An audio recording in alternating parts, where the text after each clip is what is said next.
Ben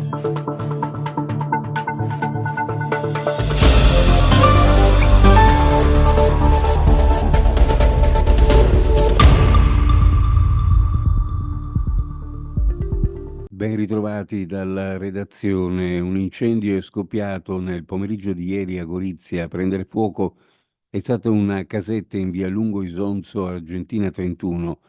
Giunti sul posto, i vigili del fuoco hanno trovato delle masserizie accatastate all'esterno di una cassetta di 2 piani fuori terra che stavano bruciando e le fiamme stavano intaccando le finestre e il terrazzo del piano superiore. Mentre una parte delle squadre ha iniziato le operazioni di estinzione dell'incendio, altri vigili del fuoco sono entrati nell'alloggio trovandovi 3 persone. Delle 3 persone portate all'esterno, 2 uomini hanno riportato alcune ustioni in uno di 2 casi con lesioni giudicate serie e la terza, una signora anziana, è stata presa in carico dal personale sanitario con sintomi da intossicazione da fumo, salvi i 4 cani. Pensava di passare inosservata, invece è stata vista e segnalata. Si deve alla prontezza delle mamme che con i loro bambini frequentano abitualmente il parco giochi di Piazzale Rosmini a Trieste, se la pusher che spacciava eroina nel giardino è stata arrestata. L'indagata è una 24enne che abita proprio nelle vicinanze della piazza.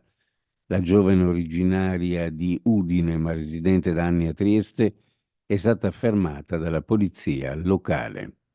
Il Friuli Venezia Giulia alla fine ha detto no a una regolamentazione propria sul suicidio medicalmente assistito. La terza commissione del Consiglio regionale competente in materia di sanità ha bocciato la proposta di legge di iniziativa popolare Liberi Subito dell'Associazione Luca Coscioni per procedure e tempi certi nell'applicazione della sentenza 242 del 2019 della Corte Costituzionale in tema di fine vita. Si chiede al Comune di fornire tempestivi chiarimenti sui motivi per cui non è stata adeguatamente approfondita l'ipotesi di sostituzione della tratta della cabinovia lungo asse Natura, potenziando la viabilità su terra già esistente al fine di garantire la tutela dell'ambito monumentale del Porto Vecchio. Questo sollecito, firmato il 5 febbraio scorso da Luigi La Rocca, sovrintendente speciale per il PNR, esibito nel corso di una conferenza stampa dal vicepresidente del Consiglio regionale Francesco Russo, consigliere regionale del PD, evidenzia come non ci sia trasparenza da parte del comune, così Russo, e che si continuino a minimizzare le situazioni. Per l'esponente Dem, il comune non ha fornito proposte alternative a quelle insuperabili criticità che erano state già indicate dal Comitato Tecnico Scientifico per le Belle Arti e per il paesaggio a piloni, cabine, stazioni in Porto Vecchio.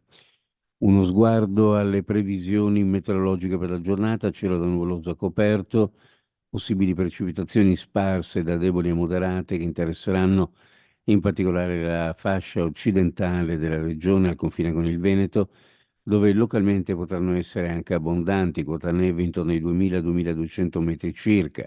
Dalle ore centrali a Trieste buona moderata con raffiche sostenute, sul Carso e a Trieste in città.